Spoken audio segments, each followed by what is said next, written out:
નહીં, હેરસ્ટાઈલો ઘણાની જરાય હટકે હોય છે ને, બે બાજુથી નર્મદાની કેનાલ જતી હોય, વચ્ચે ઉપર બંધ બાંધ્યો હોય. હમણાં લો વેસ્ટની વાત કરી ને, એક ભાઈના ઘરે રાજકોટ અમે ગયા, એના બે છોકરાઓના જીન્સના પેન્ટમાંથી ઢીચણ બહાર આવી ગયા હતા. એટલે મેં પેલા ભાઈના ખભે હાથ દઈને કીધું કે આટલી બધી મંદી છે? બહુ મંદી છે. મને કે મંદી નથી, 10,000 નું જીન્સ છે.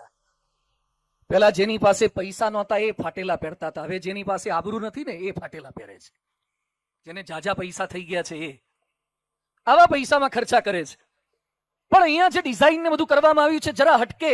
તમારા કપડાથી કશું જ ફેરફાર નહીં થાય, હેરસ્ટાઈલોથી ફેરફાર નહીં થાય. શું પહેરી પહેરીને ચપ્પલ પહેરવાના, બૂટ પહેરવાના? રોનાલ્ડો બૂટ પહેરે છે નાઇકી કંપનીના, 1,22,00,000 બૂટ છે. આ ટ્રસ્ટીઓમાંથી કોણ પહેરે છે?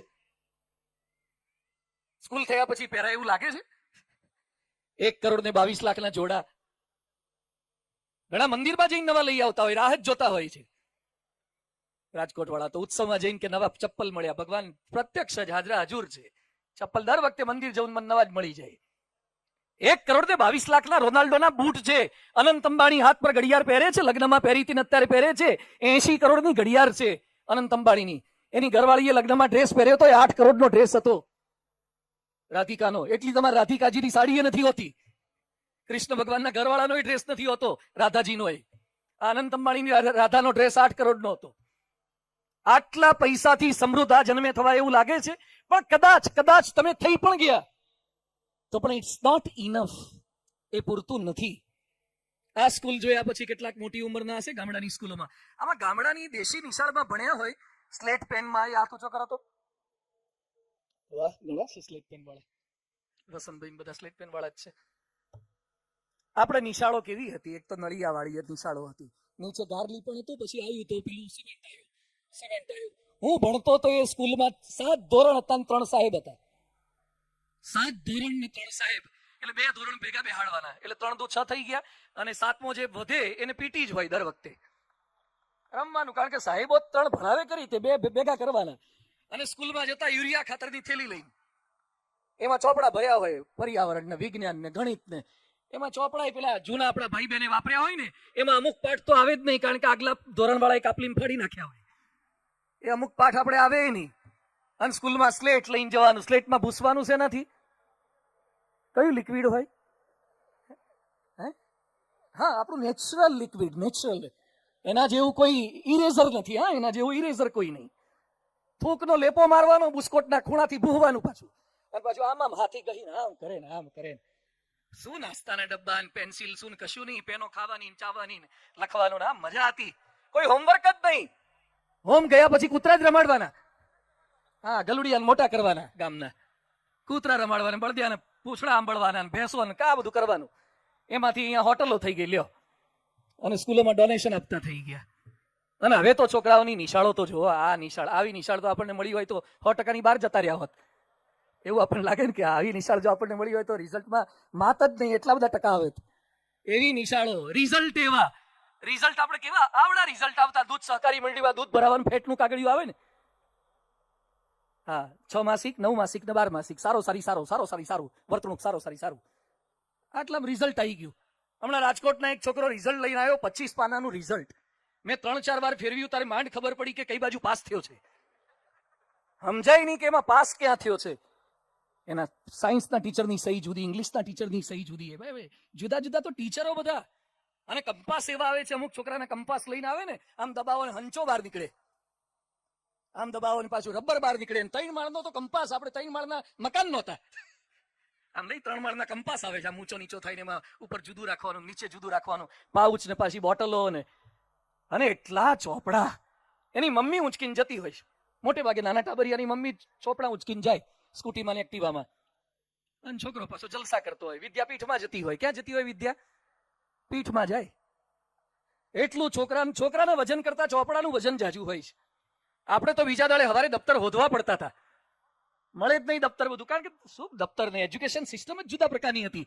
અત્યારે તો બધું એટલા સ્માર્ટ કાર્ડ. રાજકોટની એક સ્કૂલના ઉદઘાટનમાં અમને બોલાયા હતા, પછી બોર્ડ ત્યાં હતું. અહીંયા તો ડિજિટલ પેલું સાદા બોર્ડમાં અમને બતાવ્યું, ડિજિટલ પણ થશે. ડિજિટલ બોર્ડ બતાવ્યું, પછી અંદર એન્ટર થતા છે ને સ્કેનર હતું. મને કે તમારો અંગૂઠો અહીંયા મૂકવાનો. શું થાય એનાથી?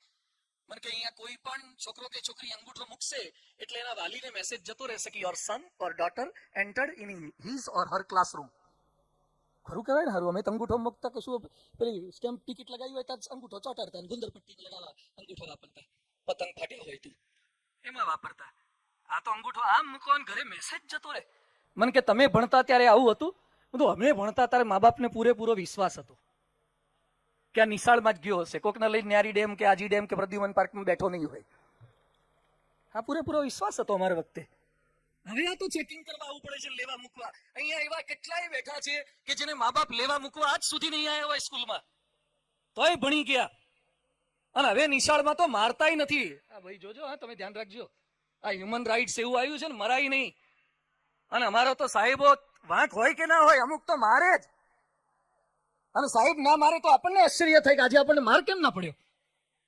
સાહેબને બારગામ જવાનું હોય તો એડવાન્સમાં મારી દે કે કાલે મારે બારગામ જવાનું છે, અંગૂઠા પકડાવે અને બે છોકરીઓની વચ્ચે છોકરાને બેસાડી દે. એ સમયે સજા ગણાતી હતી, અત્યારે નથી ગણાતી. છોકરાને છોકરીઓની વચ્ચે બેસાડે એ સજા ગણાતી હતી. આવું એજ્યુકેશન હતું સિસ્ટમ. પણ એમાંથી સરદાર વલ્લભભાઈ પટેલ ને ગાંધીજી ને સુભાષચંદ્ર બોસ ને આ બધા તૈયાર થયા. હવે જમાના પ્રમાણે બદલાય, એડવાન્સમેન્ટ આવ્યું છે, ટેકનોલોજી આવી છે, પૈસેથી સદ્ધર થયા, ઘર સારા થયા, સ્કૂલો સારી થઈ છે, તો સરસ સ્કૂલ બની છે. એટલે આજે અમે અહીંયા સ્કૂલના ઉદ્ઘાટન માટે આવ્યા છીએ. આજે મને કહેતા હતા કે હવે લગભગ બાંધકામ બધું પૂરું થઈ ગયું.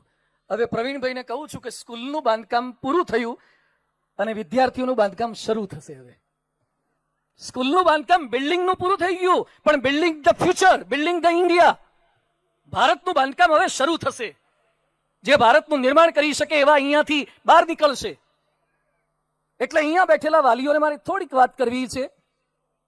એક પહેલું તો શિક્ષણ. આમાંથી ભણેલા કેટલાક છે, અમુકને તો ઓછું ભણેલા હશે. અમુક વાલીઓ જાગૃત હોય છે દીકરા દીકરીના શિક્ષણ માટે.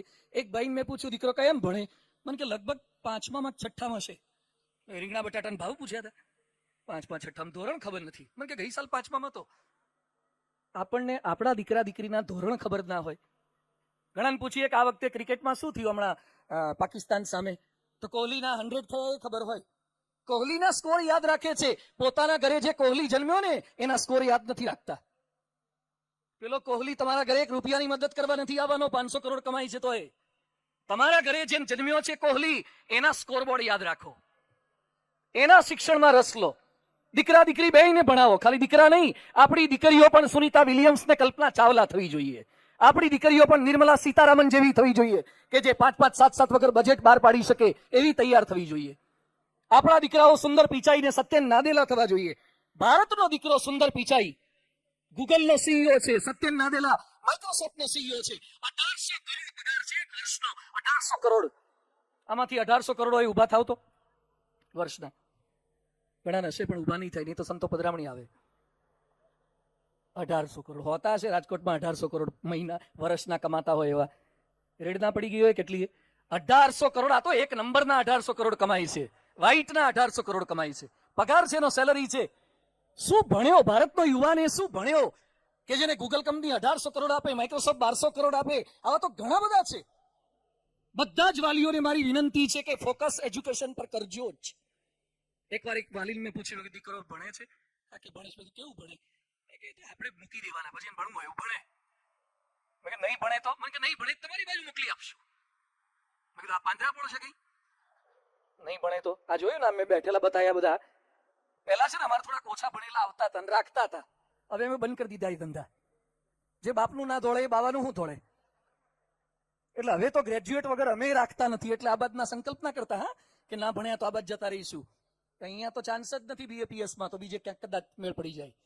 પણ BAPS માં તો હાઈલી ક્વોલિફાઈડ બધા છે, પવિત્ર છે, સંસ્કારી છે. તો બધાને વિનંતી છે કે દીકરા દીકરીના શિક્ષણમાં રસ લેજો. એક અભણ માતા, એક માછીમાર બાઈ પોતાની બંગડીઓ વેચીને પોતાના દીકરાને આવુલ પકીર ઝૈનુલ આબદિલ અબ્દુલ કલામ જેને રાષ્ટ્રપતિ બનાવી શકે. એક માછીમાર બાઈ પોતાની બંગડીઓ વેચીને પોતાના દીકરાને રાષ્ટ્રપતિ બનાવે અને